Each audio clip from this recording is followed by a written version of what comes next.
Hey guys, so quick video for you how you're gonna connect your Mac to your BenQ monitor.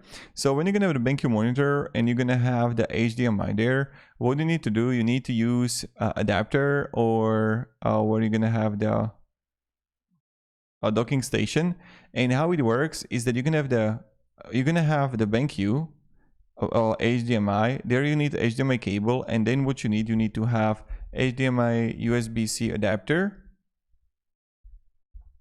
It looks like this, and you're just gonna connect it directly there and you got it. So this is what you need to do. It's pretty simple, but that's how it's done. So you're gonna connect the in the Mac the HDMI to it, and then you're gonna connect to the Mac, so with the adapter, and that's how it works. Or you can even have a docking station,